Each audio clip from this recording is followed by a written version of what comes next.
Yes, good evening Numan గారు. So Numan గారు, ప్రధాని మోదీ తెలంగాణ వచ్చి ఇక్కడ 10 పొదుపు సూత్రాలను ప్రకటించారు. ఈ 10 పొదుపు సూత్రాలు దేశ కోసం, దేశ ఆర్థిక వ్యవస్థను మెరుగుపరచడం కోసము, 4వ ఆర్థిక వ్యవస్థగా ఉన్నటువంటి భారతదేశము ఒక అడుగు కిందకి పడకుండా ఉండటం కోసం ముందుగా తీసుకున్నటువంటి ప్రికాషనరీ మెజర్స్ ఇవి అని చెప్తూ ఉన్నారు. మరి ఈ 10 వీటిని పాటించడానికి, అమలు చేయడానికి కాంగ్రెస్ పార్టీకి ఉన్నటువంటి అభ్యంతరం ఏంటి? Very good evening to you madam, as well as పెద్దలు రామన్ రావు గారు, మిత్రులు రవికుమార్ గారు అండ్ ఆల్ ద వ్యూయర్స్. ఏదైతే మనం మాట్లాడుతున్నామో, ప్రధానమంత్రి గారు ఇక్కడ పెరేడ్ గ్రౌండ్లో వచ్చేసేసి వారు మాట్లాడారు. దాని తర్వాత మనం చూసాము మండే రోజు స్టాక్ ఎక్స్చేంజ్ మార్కెట్ ఎప్పుడైతే ఓపెన్ అయిందో 3.1 ట్రిలియన్ రూపీస్ మొత్తం కొలాప్స్ అయిపోయింది. ట్యూస్డే రోజు 4 trillion rupees and we are seeing the markets are going down. Okay, so now the point here is, let us understand why this panic has been created. This is nothing but foreign exchange reserves ఏదైతే ఇండియాలో ఉన్నాయో, foreign exchange reserve యొక్క meaning ఏంటి అని అంటే, ఒక India యొక్క savings bank account ఏదైతే ఉంటుందో అది ఫారెన్ కరెన్సీ సేవ్ చేసుకున్నటువంటిది foreign exchange reserves. You have import and you have export. ప్రతి ఒక్క కంట్రీతో మనకు కావాల్సినటువంటి యొక్క ప్రోడక్ట్స్ని మనం తెచ్చుకుంటాము, వారికి కావాల్సినటువంటి మనం ఇస్తూ ఉంటాము. This is nothing but trade. నా ఇంపోర్ట్ ఎక్స్పోర్ట్ ఎక్కడైతే మనకు ఎక్స్చేంజ్ జరుగుతున్నదో అక్కడ మనకి డాలర్లో మనం కొంటాము. It is gold or it is oil, both. Now 85% of oil, which is a crude oil, మనకి బయట నుంచి వస్తుంది. LPG more than 50% we are getting from outside because of the geopolitical tensions of the Middle East war. It could be Israel and Iran war వల్ల ఈరోజు మనకి ఇటువంటి పరిస్థితులు. Not just our country, every country has a problem. But my point here is, మనం ఏం measures తీసుకున్నామని చెప్పేసి నేను అడగదలుచుకుంటున్నాను. వారు మాట్లాడుతూ చెప్పారండి, ఆయిల్ మనం ఏం చేయలేము, బయట నుంచి తీసుకురావాలి. ఎస్, కొన్ని ఆయిల్ మనం ఏం చేయలేదు, మన దగ్గర న్యాచురల్ రిసోర్స్ లేదు, బయట నుంచి తేవాలి. కానీ ఆల్టర్నేటివ్ మెకానిజమ్స్ ఏమైనా మనం పాటించామా? 12 సంవత్సరాలు మీరు అధికారంలో ఉన్నప్పుడు మ్యానుఫ్యాక్చరింగ్ అనేది ఎప్పుడైనా మీరు ఎంఫసిస్ చేశారా? ఈ రోజుకి కూడా చైనా నుంచి 6,000 ప్రోడక్ట్స్, మనం చైనాతో మనకు వైరం ఉందని చెప్పేసి చెప్తాం, మనం చైనాతో పోట్లాడుతున్నాం అంటున్నాం, కానీ ఈ రోజుకి కూడా చైనా మీద మన economy dependent. We are even getting the imports from China which is more than 6,000 products from China. Even today, what have you done?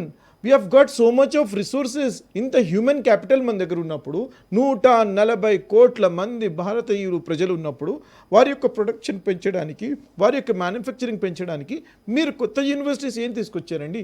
I don't want academic universities. Let us not talk about academic universities. I'm talking about the manufacturing hubs గురించి, manufacturing units గురించి, productivity గురించి ఎక్కడ తీసుకొచ్చారు? Yes, what have you done? Let us talk about that కదా. మీరు energy utilisation గురించి ఏదైతే మాట్లాడుతున్నారో, ఎలక్ట్రిక్ కార్స్ అని చెప్పేసి ఇప్పుడు మీరు మాట్లాడుతున్నారండి. What have you done all these years? అని చెప్పేసి నేను అడగదలుచుకుంటున్నాను.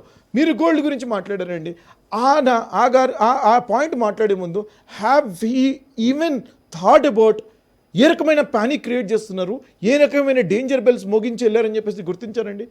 గోల్డ్ బిజినెస్ మీద దాదాపు 1 కోటి ఫ్యామిలీస్ ఈరోజు ఉన్నారండి. 1 కోటి ఫ్యామిలీస్, 1 crore ఫ్యామిలీస్ ఒక్క సంవత్సరం మొత్తం గోల్డ్ కొనొద్దని చెప్పినప్పుడు, గోల్డ్ కొనడం తగ్గించుకోమని చెప్పడం, ఆడవారికి ఒక సెంటిమెంట్, పెళ్ళిళ్ళు, శుభకార్యాలు, మరోటో ఉన్నప్పుడు వారు కొంటారండి. ఇది ఒక సేఫ్టీ ప్రోడక్ట్గా, కమోడిటీగా వారు భావించి కొనుక్కొని పెట్టుకుంటారండి. అటువంటిది మీరు కొనొద్దని చెప్పినప్పుడు అక్కడ దాని మీద ఉన్నటువంటి livelihood, what is going to impact? Has he even thought about it? వారు వర్క్ ఫ్రమ్ హోమ్ చెప్పారు. Why can't you even mandate it? Mandate చేయండి. Government, you're running a government కదా. Why are you just giving merely instruction? Who is going to follow? Which private company will listen to you? Unless you don't mandate it, ఎవరు వినబోతారండి?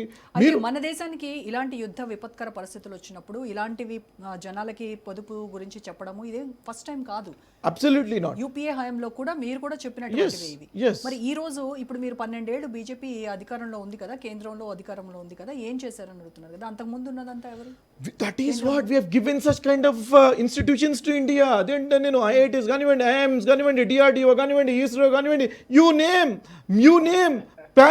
Nationalisation of banks కానివ్వండి. నవ్వడం కాదు మిత్రమా, నేను మాట్లాడేది India ఈరోజు మేము వేసినటువంటి పునాదులు గట్టిగా ఉండడం వల్ల ఈ రోజుకు దాని మీద నిలబడుతుంది India. Please understand that is the basis of the foundation we have laid for this India.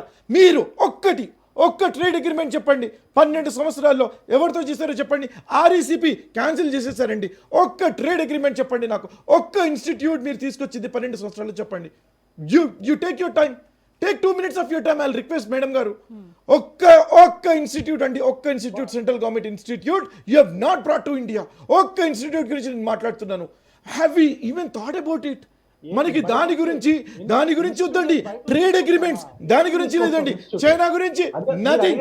నేనేం మాట్లాడదలుచుకుంటున్నానంటే, ఈ భారతదేశంలో ఉన్నటువంటి ప్రజానికం ఇంతమంది యువత ఉన్నప్పుడు, అన్ఎంప్లాయ్మెంట్ క్రైసిస్ లో ఉన్నప్పుడు, వారికి జాబ్స్ లో తీసుకురావాలి అని అంటే వారికి కావాల్సినటువంటి ప్రోత్సాహాలు కానివ్వండి, వారికి కావాల్సినటువంటి మ్యానుఫ్యాక్చరింగ్ యూనిట్స్ కానివ్వండి, వారికి కావాల్సినటువంటి ప్రొడక్టివిటీ పెంచడానికి government has to come together. Go and see how China is doing this. Go and see. You don't do 9 to 5 job చేస్తేనే ఉద్యోగం, లేకపోతే ఉద్యోగం లేదు, లేకపోతే నీకు ఇంకో రకంగా నువ్వు ఉద్యోగం చేయలేవు. This is what you're teaching. 58 rupees ఉన్నటువంటి dollar to Indian rupees, today it is at 96.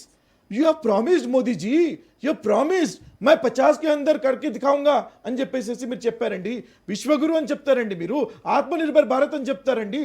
Very self reliant India. ఈ రోజు cotton export, let me talk about agricultural products madam. అగ్రికల్చరల్ ప్రొడక్ట్స్లో కాటన్ ఏదైతే మనం ఎక్స్పోర్ట్ చేస్తామో అది కూడా చేయడానికి లేదు.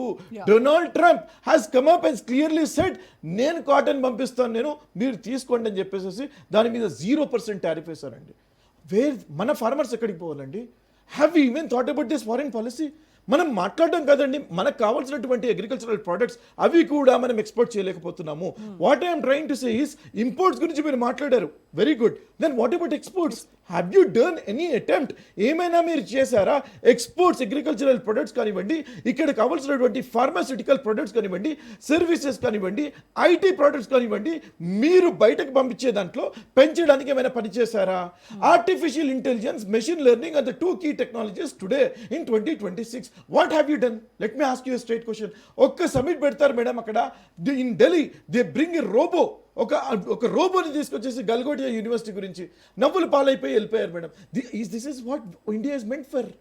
Please understand. నేను ఏం మాట్లాడుతున్నాను అని అంటే, self reliant India, Atmanirbhar Bharat అని అన్నప్పుడు, మన భారతదేశానికి విశ్వగురు అని అన్నప్పుడు, మన కాళ్ళ మీద మనం నిలబడడానికి మీరు ఏం చేశారని చెప్పేసి. గ్లోబల్ క్రైసిస్ ఉంది, నేను కాదడం లేదు. జియో పొలిటికల్ టెన్షన్స్ ఉన్నాయి, నేను కాదడం లేదు. కానీ ఒక లీడర్ అనేవారు ఇక్కడికి వచ్చినప్పుడు ప్రజల్లో కాన్ఫిడెన్స్ ఇవ్వాల్సినటువంటి బాధ్యత వారి మీద ఉంటుంది.